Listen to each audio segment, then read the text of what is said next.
Mas é o seguinte, eu queria aproveitar esse momento aqui, a gente está iniciando o Canelada, para fazer uma homenagem ao nosso amigo Vampeta. Eu pensei muito em você ontem à noite, depois de tudo que a gente falou e ouviu sobre a derrota da seleção brasileira, mas por um aspecto muito importante que você abordou logo depois da convocação da seleção brasileira e antes, inclusive, do Tite anunciar a lista dos 26. O jogador em questão, eu nem concordo tanto contigo, mas o teu argumento, ele me convenceu e é algo que a gente tem que começar a considerar quando se fala numa convocação de seleção brasileira. Você falou muito sobre que você teria levado para a Copa do Mundo o Gabigol, principalmente porque ele joga num clube grande, um clube de pressão. E aí, fiquei pensando muito nisso ontem. A gente sabe que todo jogador de futebol hoje, ele sonha em jogar, por exemplo, na Premier League, na Liga Espanhola, que são, né, as mais importantes, vistosas e que mais pagam no mundo. Mas aí tem um outro componente. Então, se você tem um jogador aqui no Brasil disputando posição com alguém que está na Premier League ou na Liga Espanhola, a tendência é que a gente convoque e opte pelo jogador que está lá. O que é natural, porque o que está lá, ele está enfrentando os melhores do mundo e o que está aqui, não. Mas tem um outro componente que, às vezes, a gente deixa de levar em conta e você considerou nisso. Que é o seguinte, o cara que joga no Flamengo e no Palmeiras hoje, ele está decidindo toda hora. Então, a todo momento, ele tem a pressão de decidir. Um cara que está na Premier League, por exemplo, num Aston Villa, ou um jogador que está no Sevilha, ou mesmo aquele que está no Manchester United, que não decide coisa nenhuma, ele não está convivendo com essa pressão da decisão, fazendo parte do dia a dia esportivo dele.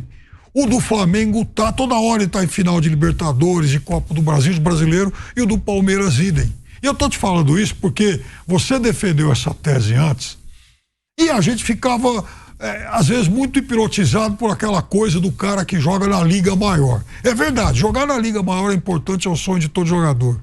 Mas a gente tem que considerar esse componente sempre. Ou seja, do jogador que está acostumado à pressão. E o cara hoje que joga no Flamengo e no Palmeiras, ele tem essa pressão fazendo parte do dia a dia dele. Então, portanto, ele está muito treinado para uma situação como aquela de ontem. É que vive, né? Quando eu falo assim, tudo bem, tem aí, né? A Premier League, La Liga, a gente tem ali, né?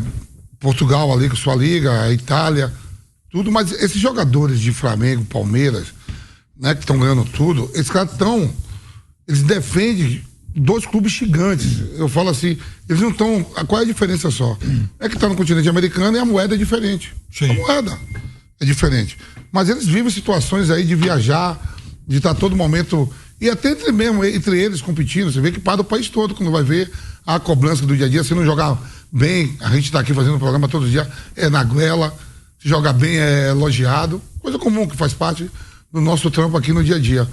O pai do Gabigol, aí, a produção me passa aqui, deu um churrasco, o nome dele é Valdemir. Domingo deu um churrasco, viu, galera? Ele postou isso aqui ontem, logo após a eliminação do Brasil, abre aspas, que triste, meu Brasil, que pena, mais uma vez fora da Copa do Mundo. E o que me deixa mais triste é saber que meu guerreiro poderia ajudar de alguma forma. Vamos lá, meu filho, começar um novo ciclo e tentar ser campeão de tudo, tentar ser artilheiro de tudo, tentar ser decisivo de novo e ver se os responsáveis te olham com mais carinho e não seja tão injustiçado. Seguimos em frente, em busca do sonho, fecha aspas. O pai do Gabigol, o nome dele é Valdemir, ele postou isso nas redes sociais e excluiu a publicação minutos depois. Tá aí, velho Vamp, você até disse hoje mais cedo na programação esportiva da Jovem Pan que o Gabigol estava com aquele tipo de pensamento no jogo do Brasil e Croácia. E aí, né? Ele devia estar ali também torcendo, né? Ou tu acha que o Felipão torceu pra caramba pro Tite? Nossa, não torce, gente. Eu vou falar a verdade. Eu tava vendo ali, ó, Tava vendo ali o Valdano ontem comemorando pra cá. Mentira! O último campeão foi Valdano e Maradona. Na Argentina também não? Aonde? Eles são milongueiros, que nem o José. A Brahma jogamos como nunca e perdemos como sempre. O Valdano tá lá, pô. O Valdano sozinho aqui, ó. Tudo história. 2026. O Zanetti, ó. Zanetti, o Flávio Batistuta, esses caras tiveram várias oportunidades no meio da torcida, tudo história. Ele não via a hora de a bola na Holanda entrar. Se eles morremos juntos. Se a Argentina ganhar agora, ano que vem, Valdano vai pra lá? Vai aonde? Valdano vai. Já mandaram ele embora do Real Madrid. Vai pra onde? Vai pra onde? É tudo história. Flávio, mas olha só, o Zanetti, os caras tiveram várias oportunidades de jogar no Copa do Mundo. Não ganhou. Tu acha que tá torcendo? Gambiarra, os caras tá torcendo pra Otamendi, que é louco, Cecine, Ayala. Otamendi não pode ver uma canela, irmão. Ele é louco, isso aí é maluco. Se o nosso menino vai pegar. Ele ou Aliu Cissé? Quem falou? A rapaz ia ser pênalti, aí o vai de Bob ia estar vibrando. E os dois são loucos. Eu joguei com ele também no Paris Saint-Germain. O treinador desse legal. Esse é louco. Ele e o Pochettino, outro maluco também. Pochettino metia porrada. Os dois, a zaga era eles dois. E eu falava com o Arteta. Eu e o Arteta eram os dois volantes, né? Eu falei, quando passar da gente aqui, irmão, fudeu, os dois lá são malucos, é pênalti. Era mesmo, e não é mentira, não. Era verdade, o Ococha e o Oquipada falavam assim, não deixa passar de vocês, que os cada atacante pisou na área, e naquela época, quem mandava no futebol francês era o Nantes. O Nantes que era o time, não era o Lyon, nem o Saint-Étienne, nada. Mas tá aí, né, Vamp? Você falou do Gabigol, deu vários exemplos agora, tal, que todo mundo torce contra, mas aí é que tá, Gabriel Barbosa, o Gabigol, é claro, eu não vi nenhuma publicação do Gabigol nas redes sociais e tal, mas... o Bruno tava do meu lado. Ele assistiu o jogo e assistiu Bruno o jogo tava do lado. jeito. Quando foi pros pênaltis que o Rodrigo foi bater, eu falei pro Bruno assim mesmo, eu digo, esse é o pior momento para um jogador brasileiro. Sim. Se for para um inglês, um francês, não pega, mas aqui no Brasil os caras marcam pro resto da vida. Não é pro Rodrigo ir, é novo. Sim. Não é que... Hoje o Vanderlei Nogueira tá no programa, deu uma estatística para nós, Flávio. E a gente tem que ficar muito atento mesmo, assim, porque a gente fala assim, o Rodrigo bate pênalti no Real Madrid. O Rodrigo bateu 3 pênaltis no Real Madrid, o Real Madrid ganhando, e os pênaltis foram aos 95 do segundo tempo. Eu lembrava... Então você acha que faltou um jogador... Você acha então que faltou um jogador como o Gabigol na seleção parece assim brasileira? Que o Rodrigo até o Piper não puxou esse assunto com você aqui assim mais que o Rodrigo, cedo. parece que o Rodrigo é batedor de pênalti oficial. Rodrigo vai bater os pênaltis, ele bateu o pênalti com o Real Madrid ganhando, tipo assim, tá 3-1, pênalti aos 91 do segundo tempo. Vai lá, garoto, bate pra dar moral. Mas Vamp, eu tava tentando lembrar. Mas falei, não ia. Eu tinha certeza que eu já tinha visto isso. 1986, o Brasil vai pênalti contra a França. Sim. Quem pega a bola? O Sócrates. Melhor batedor. Melhor era o Zico, que tava meio baleado. E tinha perdido um pênalti. O Sócrates mandou a bola pra Lua. Júlio César. O Brasil foi eliminado. Não, mas eu tô falando assim. Eu tô falando assim, situações. Por exemplo, o ar de ouro no jogo é o que vale. Então, com o seguinte, hoje podendo trocar, não precisa. A relação vai, mas você altera. Eu acho também que quando chegou o 4 pênalti, você não podia deixar o Marquinhos. Aí tudo bem. Mas aí o Tite falou que eles se enganaram. Sabe por que eu vou te falar? Uma hora depois, eu tava vendo o jogo da Argentina com a Holanda. 2 horas depois, pênalti. Quando os holandeses pedem os dois, quem vem na terceira pra fazer logo o terceiro é Messi. Não deixa Messi pro quinto pra manter logo a vantagem. Pra arrebentar logo aí tudo bem, no 4. Aí eu lembro, por exemplo, o Platini batendo pênalti, mandando pra Lua. Eu conto pra vocês o quê? Que craque não pode bater pênalti, tem que bater só com a ruim, que ninguém lembra. No começo do programa, o Piper não puxou esse assunto com você, Vamp, sobre um jogador desse mesmo perfil do Gabigol na seleção, um cara decisivo, que já está acostumado com um jogo grande, já brilhou em momentos cruciais. E aí, Vamp, será que faltou um jogador desse estilo, desse tipo, como o Gabigol? Quando eu falo da eliminação, o Brasil não teve só os 120 minutos para poder ganhar. Nós fizemos jogo, o Flávio estava do meu lado, nós 3, eu, Fábio e o Piper, não fizemos jogo. O Bruno veio trazer mais energia. Foi. Não sei porquê, mas veio. E saiu o gol. Saiu o gol. Aí começaram a sacanear o Zé Manuel. O que aconteceu? Ele não viu nada. Ele veio me perguntar e aí como foi? Eu disse, você não viu? Eu não vou te contar. Fui pegar o Zé Manuel, né? Aí eu fui no corredor da barca e falou, eu não vi nada como foi. Eu disse, você não viu nada? Ele falou, não. Eu digo, então também não vou te contar, não. Vou ficar sem ver. Mas assim, é 45 do primeiro tempo, aí você tem os 5, 6 de acréscimo, já dá, vamos botar 5. já dá 50. O segundo tempo, você tem mais 45, mais 5. Você já vai para 50 minutos de jogo. O Brasil faz o gol nos acréscimos da prorrogação do primeiro tempo. É muito tempo com o time que tem para você não furar a Croácia. Os croatas. A gente sabe, eu vi o jogo, ó, controlava o jogo no meio campo, mas não tinha força para atacar. O Brasil estava sempre mais próximo de fazer o gol do que os croatas. Por quê? O Modric, o que joga no Chelsea lá, como é o nome dele? O Kovacic. Kovacic, o 11 lá. E o Brozovic. Que diz que é um fumante do caramba. Eu falo, que fuma pra caramba. E correu 16 quilômetros. Aí às vezes foi um programa... também fumava. Não, teve um programa aqui que aí... Não, o programa do Sport TV, o treinador lá do... Carlos Alberto. Não, o treinador do Botafogo. Luiz Castro. Luiz Castro. Aí os caras falaram, aí o André Rizek, os caras conversando com o Luiz Castro, falou, ó, como é que pode, professor? Você já teve algum atleta que fuma? Aí ele falou, opa, se eu devo ter, mas nunca fumou na minha frente. E o que é que você me diz de ele correr 17 quilômetros? Ele correu 17 quilômetros no jogo antes, por causa da prorrogação, e ontem ele correu 16. Aí o que é que você acha disso? Falou, o que eu acho é que se ele não fumasse, ele corria 20. Ou será que precisa ver se é cigarro mesmo que ele tá fumando? Vai ver que não, Pedro, é assim, cara. Quando eu falo do Gabigol, de qualquer outro, eu digo que os caras também não jogam um time qualquer. O Dudu, os caras, eu falo assim, os caras defendem clube gigante que a cada 3 dias a gente tá comentando eles. Julga ele, se joga lá contra os melhores. Outra coisa que também não entra, por isso que é bom andar com vocês e conversar com vocês.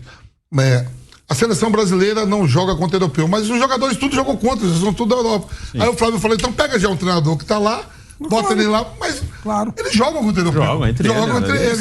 Por exemplo, faltou um jogador. Você viu quantos jogadores já? O Modric quando ele tava enfrentando, ó, Casimiro, ex-companheiro dele por mais de 10 anos, Rodrigo, Vinícius Júnior e Militão.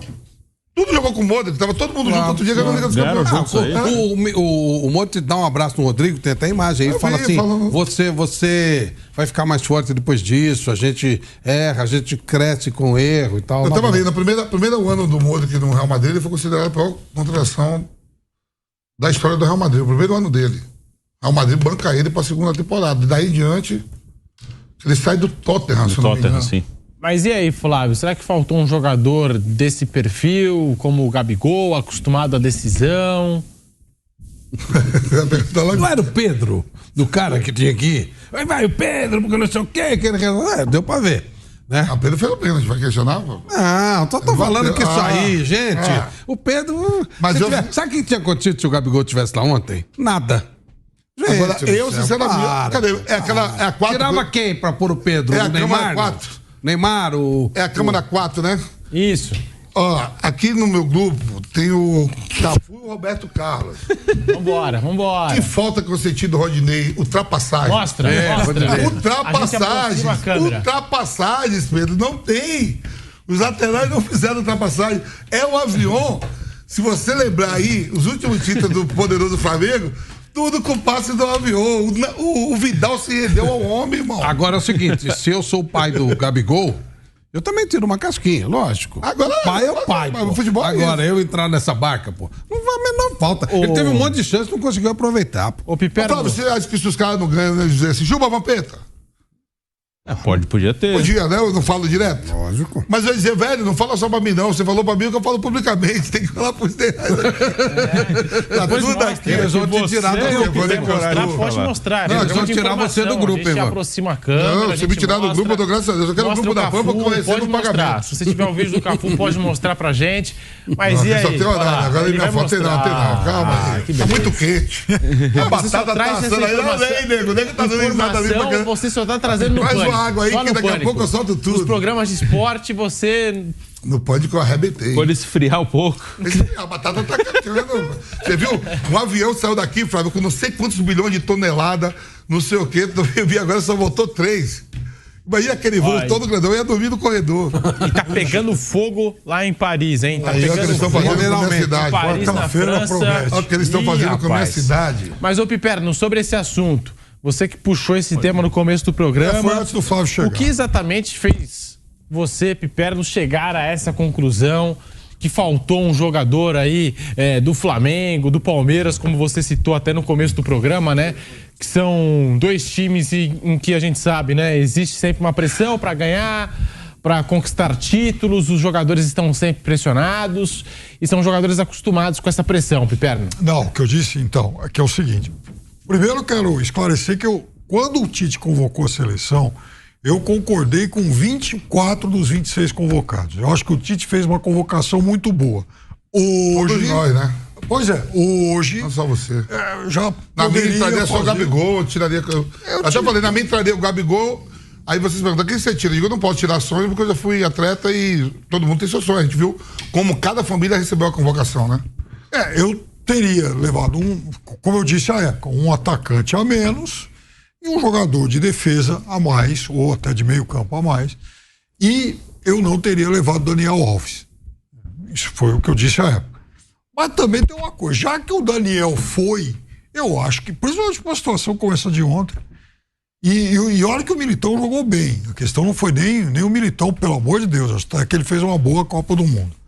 Mas o que eu disse antes, concordando com 24 dos 26 convocados, é que depois de reavaliar, depois de derrota, depois de acontecer um monte de coisa, o que eu acho que numa convocação para a Copa do Mundo, talvez a gente tenha que inserir um outro critério. E o que eu disse é o seguinte, bom, hoje eu, Fábio Piperno, e muita gente, a maioria das pessoas, se você tem uma dúvida entre um bom jogador que está aqui e um bom jogador que está na Premier League, ou na Liga Espanhola, ou na França, não sei onde, Alemanha, que joga no Bayern, a gente vai optar por esse cara que está lá fora. Eu acho que é um caminho, porque ele está jogando contra os melhores do mundo. Só que, às vezes, dependendo do contexto em que ele está lá, o clube onde ele joga, esse é um cara que, além da competição normal, né, da disputa de 3 pontos a cada final de semana e tal, ele não está participando de tantos jogos de grande pressão, porque ele não está, porque o time dele é ruim, o time dele está lá em 13º, 4º, 5º, ele joga em time pequeno, que não é um time acostumado à pressão da decisão. Ao passo que um cara que jogue hoje no Flamengo, no Palmeiras, ele está acostumado à pressão da decisão toda hora. Então, eu hoje, se eu tenho um equivalente do Palmeiras, do Flamengo e do Aston Villa, eu vou convocar o do Aston Villa porque ele está jogando contra os melhores do mundo. Mas é possível que a partir do que aconteceu aqui, eu também incorpore esse elemento da pressão a um critério de convocação. Porque eu acho que esse cara, ele é muito pressionado, ele é muito criticado, ele está assim, à mercê de muitos críticos o tempo todo. Por exemplo, Bernardo, por isso que eu entendi. O que falaram, que a gente também nunca imaginava isso, porque todo mundo está falando que se perde, vem tudo. Aí quando se ganha, a sujeira vai para debaixo do tapete, você falou que o Neymar ia ser melhor, todo mundo vai, já tinha um discurso pronto para vitória e para derrota. Sim, normal. Que o Rafinha jogou transtornado a Copa toda. Que quando ele entra com o Neymar chorando, psicologicamente ele estava abatido. Se o Brasil dá sequência, ele não ia jogar mais, ia jogar o Antony. Também acho que o Antony entrou muito bem no jogo. Entendeu? A gente não vai saber. O cara, o que aconteceu na vida do Rafinha em menos de 2 anos. E a gente não fala que todo mundo é preparado igual, mesma mentalidade. O Rafinha sentiu demais a Copa do Mundo. Acontece. Não, você sabe, você coisa. Agora imagina, a chance de um jogador que está aqui no Brasil ter esse problema é muito maior. O Rafinha estreou na seleção em outubro de 2021. Um ano e pouquinho, 1 ano e 2 meses. Não é só isso. Ir pro Barcelona. Ele tava no Leeds United. Leeds, ir pro Barcelona, vem pra seleção, joga bem algumas partidas eliminatórias, daqui a pouco vai a uma Copa do Mundo. Eu vi como é perfilar e entrar. O jogo contra a Turquia, o primeiro jogo. Até brinco que o Filipão me chamou, digo, pai, o treinador vai botar um volante, mete atacante aí. E já balando de tudo. É aquela história que eu conto, me pega, que o cara falou que o Santos foi jogar contra o Bayern de Munique e o Coringa, o treinador chamou e falou, fica na frente da zaga, protege o zagueiro, quando o lateral subir, cobre o lateral e marca o número 5 deles, o Beckenbauer. Ele falou, professor, ganhou 3 mil pra fazer isso tudo. Com 3 mil, você quer que eu marque o Beckenbauer, cubra o zagueiro e ainda protege os laterais. Agora, gente, é muito essa coisa do caça às bruxas, né? Não, mas Não. Eu sei que você tem. Você é muito amigo. Não tem como votar em paz. O Tite, aonde for hoje no Brasil, com tantos bilhões, qualquer jogador, chegar em qualquer restaurante, alguém vai dar uma piada. Tudo vai bem. ter uma graça. Mas por isso que eu acho que ele tem que ficar quieto no canto dele. Ir pro lugar e ficar. O Deschamps convocou um gato. O quarto que tava vazio. Ele convocou um gato. Ele foi malandro, ele pegou esse gato e jogou na coletiva do Brasil. O Deschamps convocou, vocês sabem disso, 25 jogadores. Qual é o outro? Eu vou pôr meu gato. Aí depois ele perdeu o jogador, não convocou de novo. E o time tá chegando na final, não tem nada a ver com deve isso. Ter ligado pra ele. Falou, meu irmão, gato, pô. Você botou 25, um gato e meu filho. O Churran deve ter ligado pra ele. Então, mas aí eu acho que o Edilson é treinador da seleção, eu sou campeão caído, mas meu irmão, meu filho joga, você não vai convocar, não? Aí o Sterling foi pra lá e ele não convocou, agora voltou e jogou. O cara que convoca um gato tá indo pra final. Você imagina se o Tite convoca um gato e perde? Você imagina se esse Deschamps perde uma loucura da bola aí de Marrocos? O que vão falar pra ele fazer com o gato? Imagina indo aqui, ó, seleção de Camarões, da relação dos convocados pra Copa. Eu não sei quem são os atletas. Os caras pô. Ele chegando aí. Torcedor marroquino, imagens ao vivo, torcedor marroquino sendo preso pela polícia. Mais um torcedor marroquino preso. Ele chegando à final agora da Copa, como possivelmente acho que vai ocorrer, ele tá tem opção na credenciado a continuar. Foi o que o presidente da federação falou. Se chegar da semifinal pra frente, a decisão é dele. Daí para trás é minha caneta que resolve. Mas então agora o Deschamps vai ter, então, a possibilidade de decidir se continua ou não. Aí eu vou falar um negócio. Se ele falar, então, já que é pro bem da nação, eu fico. Mas no dia seguinte, se fosse esse velhinho presidente da CBF, ia lá fazer uma proposta para Messias e Zidane.